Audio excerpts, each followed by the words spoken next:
mau mendirikan rumah potong dengan judul rumah potong halal. Artinya menyanyi, pokoknya pemerintah, nggak khawatir gitu. Terus dipersulit, Pak. Nggak tahu yang administrasi saya itu gimana. Itu apakah boleh swasta mendirikan rumah potong dengan label halal? Boleh nggak? Rumah potong unggas apa rumah potong rumanensia? Rumanensia berarti nggih, binatang besar. Nggih. Bapak Ibu, memang secara aturan perundang-undangan rumah potong hewan rumanensia atau hewan besar itu memang di bawah pemerintah. Tetapi bukan berarti swasta nggak boleh. Ya. Harus ada izin pemerintah dan memang itu ya kerjasama dengan pemerintah. Dan itu menurut saya baik, Bapak Ibu, baik. Wong aturan seperti itu penting. Ya. Kenapa? Kalau liar, ya ngapunten, pemotongan liar itu sebenarnya bertentangan dengan aturan perundang-undangan. Yang dikecualikan itu adalah pemotongan hewan untuk adat, termasuk untuk agama. Jadi kayak Idul Adha itu boleh motong di tempat mana gitu kan ya, tidak di rumah potong hewan. Tapi kalau pemotongan untuk komersil itu nggak boleh di rumah, di tempat-tempat tertentu nggak boleh. Tapi sebenarnya bukan berarti terus nggak boleh, terus ada swasta ingin ini. Beberapa kali banyak Pak swasta bikin seperti itu. Di Ponorogo ada swasta juga ya, tapi kan harus izinnya harus dari pemerintah. Dulu di Surabaya itu ada, mungkin panjenengan yang pernah tahu, Suryajaya itu di daerah mana Pak? Masya Allah, Prapen itu loh dulu, yang sekarang jadi jalan kembar menuju ke Mer. Nah dulu itu di zona itu ada rumah potong hewan Suryajaya. Sekarang sudah nggak ada. Saya tahun 2000 kira-kira itu sudah mengaudit di sana halal itu ya RPH. Itu swasta. Kemudian pindah ke Benowo. Tapi tidak jalan Pak, rata-rata ngapunten. Yang swasta itu nggak jalan. Karena begini, ini tidak tahu ini salah urus atau bagaimana. Yang jelas rata-rata rumah potong hewan, baik itu yang milik pemerintah maupun yang tidak, itu banyak sekali kendala. Kenapa? Karena kadang-kadang biaya operasional itu jauh lebih tinggi daripada pendapatan. Rumah potong hewan di beberapa daerah itu kadang-kadang dijadikan general income untuk pemerintah dan itu kurang maksimal. Wong hanya sekian ribu, saya lupa. Motong sapi itu berapa ribu? Nggak sampai 50.000 kalau nggak salah dulu itu Pak. Ya, karena mereka hanya menyediakan tempat. Jadi kayak jagalnya itu yang boleng dan lain sebagainya. Mereka bawa sendiri. Mereka punya orang sendiri. Jadi hanya RPH hanya menyediakan tempat dan menyediakan pemotongnya. Wong kadang pemotongnya aja nggak dipakai Pak. Kadang-kadang mereka bawa pemotong sendiri. Kadang-kadang begitu. Nah kalau Surabaya itu yang dua itu yang besar, Pegirian sama ya tetangga kita ini. Ini sana ini Kedurus itu. Ya di situ. Ya tetapi tadi Pak itu memang berat sekali, berat. Nah sehingga ya bagus kalau ada ide seperti itu, rumah potong hewan halal ya. Selama ini memang tidak ada yang khusus, tetapi RPH Surabaya sudah bersertifikat halal. Ngapunten, bersertifikat halal. Tetapi perlu juga kita selalu mengawasi, karena begini Bapak Ibu, pengawas yang paling bisa maksimal itu dari masyarakat. Kalau pengawas dari kepemerintahan ya jangan diharapkan gitu kan. Kalau menurut saya ini masalahnya dari masyarakat, maka ketika ada sesuatu ya harus disampaikan. Ya pengawas yang built-in di masyarakat ya masyarakat itu sendiri. Ya sehingga mohon ini kita harus punya kepedulian. Kok umpama ada RPH, karena begini Pak, RPH, RPA, RPU itu termasuk salah satu produk yang memang kritis. Bahkan itu yang tidak masuk kategori berlaku selamanya Pak. Jadi kalau RPH sertifikat halalnya itu tidak selamanya karena kekritisan itu ya. Nah makanya monggo kalau umpama ini ya bagaimana komunikasi dengan dinas peternakan, karena rata-rata di bawah dinas peternakan ya. Tapi kalau menurut saya ada masyarakat yang punya pemikiran dan rencana begitu, itu bagus karena dalam rangka melindungi masyarakat kita. Ngoten nggih Pak ya. Jadi memang aturannya seperti itu. Tapi kalau unggas tidak masalah. Maka sebenarnya Pak ngapunten, kambing, sapi kalau motong di rumah itu sebenarnya bertentangan dengan aturan perundang-undangan. Ya, sebenarnya loh nggih, cuman nggih kadang-kadang ya masyarakat kita kan tidak gampang kan. Motong siji tok kambing digawa nak kedurus ya kadoan. Ya, kadang-kadang begitu. Ya. Nah, itu kadang-kadang yang jadi masalah. Ngoten nggih Pak nggih. Wonten melih? Nggih, monggo yang nggih dua nggih, monggo. Monggo. Nggih. Kaitannya dengan tadi disebutkan bahwa level halal tidak ada expirednya. Yang saya tanyakan, apa sekarang fungsinya lembaga pengkajian pangan dan obat-obatan dan sertifikat yang dilalui? Powernya apa sehingga tidak bisa expirednya itu harus dirubah, tidak ada expired begitu. Apa fungsinya asesor audit eksternal untuk mengaudit produk-produk pemotong hewan dan sebagainya? Terima kasih. Nggih. Terima kasih. Saya tanggapi dulu nggih Pak, khawatir lupa nanti nggih. Lah terus fungsinya apa LPH, lembaga pemeriksa halal, kalau expirednya nggak ada? Padahal LPH sekarang itu banyak Pak. Kalau dulu hanya LP POM MUI yang saya di dalamnya itu. Sekarang LPH itu hampir perguruan tinggi negeri itu punya. Termasuk ngapunten, Muhammadiyah juga punya. Ya. Artinya apa? LPH itu semakin banyak. Ini menggembirakan bagi masyarakat kita. Berarti yang menjaga halal kan semakin banyak. Tapi kalau aturannya itu ternyata expirednya tidak ada, lah ini jadi masalah. Bagus memang dalam rangka mempermudah pelaku usaha. Tetapi kalau nggak hati-hati, kan jadi masyarakat yang jadi korban. Karena begini, tulisannya begini, selama tidak ada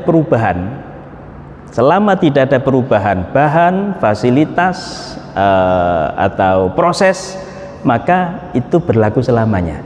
Cuman masalahnya, sopo sing gelem lapor kalau ada perubahan? Wong ngurus halal iku bayar. Ya, gitu. Iya nek ngurus halal iku oleh duit, lapor Pak ada perubahan, Pak.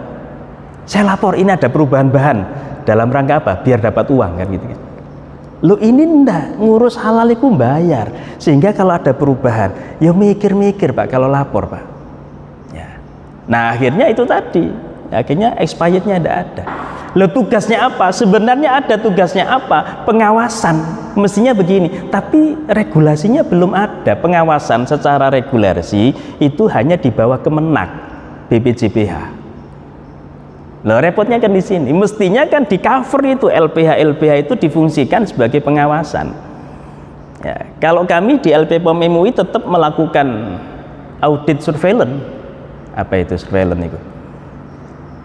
Sidak gitu, sidak, inspeksi mendadak. Kita tetap melakukan itu. Entah ini secara aturan tidak sesuai atau apa enggak, yang jelas kami ketika melakukan ini kok menyatakan halal, kami punya tanggung jawab moral. Makanya kami tetap melakukan surveillance. Perusahaan mana yang sudah sertifikat halal kita datangi sewaktu-waktu. Itu pun tidak bisa mengcover, paling hanya 0,5% dari sekian banyak yang bersertifikat halal. 1% aja nggak sampai. Nah, jadi sebenarnya tugasnya bisa bagaimana mengawasi itu, tapi secara regulasi belum. Jadi ngoten nggih Pak nggih. Tapi insya Allah lebih baik ketika banyak LPH. Monggo terakhir Pak. Nggih. Waalaikumsalam. Ini terkait dengan riba dan makanan bahwa sistem perekonomian global itu sudah melekat dengan beberapa kita. Di berbagai negara berbeda dengan besarannya. Malaysia katakanlah 3%, di Jepang malah yang sampai 1%, di Indonesia tinggi 11 sampai 12%. Nah, usaha-usaha yang dikelola dengan bunga bank menghasilkan uang, dan uang kita berikan untuk makanan keluarga kita,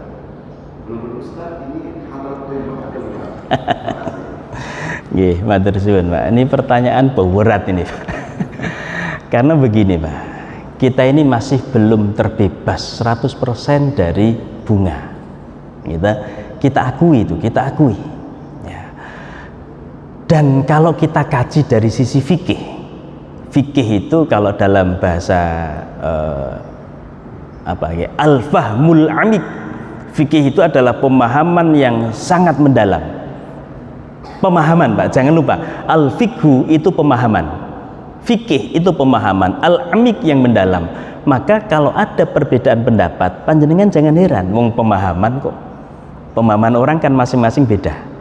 Loh, kenapa harus pemahaman? Karena secara qot'i, secara tegas, secara jelas di Quran tidak ada, di sunnah tidak ada. Ya. Loh, kenapa tidak ada? Karena Quran, sunnah itu untuk semua zaman nanti sampai kiamat. Kalau dijelaskan secara terperinci, maka nanti hanya untuk zaman tertentu. Maka secara general disebutkan.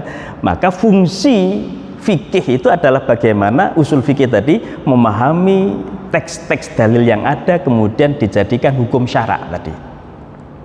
Nah, kaitannya dengan bunga, Pak, dalam pandangan fikih ini menjadi perbedaan pendapat. Ada yang mengatakan bunga itu bagian dari riba, ada yang mengatakan bunga itu bukan bagian dari riba. Ada yang mengatakan begini. Tetapi al-khuruju minal khilaf, keluar dari perbedaan pendapat, itu yang terbaik. Kalau bahasa saya, ngapunten, kalau kita bisa keluar dari bunga, maka kenapa kita harus tetap di bunga itu? Maka lakukan mulai dari diri kita untuk beralih kepada, ngapunten, bank syariah. Saya orang ekonomi Islam, Pak. Saya nggak promosi bank syariah loh, ngapunten. Karena bank syariah juga tidak dan belum 100% syariah. Harus kami akui itu. Kami akui bahwa bank syariah itu belum 100% syariah. Nanti kapan-kapan kita khusus bahas perbankan syariah ini, juga industri halal, Pak, sama ini ya. Karena industri halal nanti kapan-kapan kita khusus bahas itu, Pak, biar fokus ke situ. Kita akui ya. Tetapi ada kaidah usul fikih begini, Pak. Mala yudraku kulluhu la yutraku kulluhu. Sesuatu yang tidak bisa kita lakukan semua, ya jangan ditinggalkan semua. Faham maksudnya nggih, Pak ya? Jadi mala yudraku kulluhu la yutraku kulluhu. Sesuatu yang tidak bisa kita lakukan semua, ya jangan ditinggalkan semua. Memang bank syariah itu masih belum 100% syariah, tapi jangan terus timbangannya gak 100%, ya gak bisa. Ya jangan begitu, Pak. Ya, harus bertahap kita lakukan. Nah, kalau kita bicara ini halal apa enggak?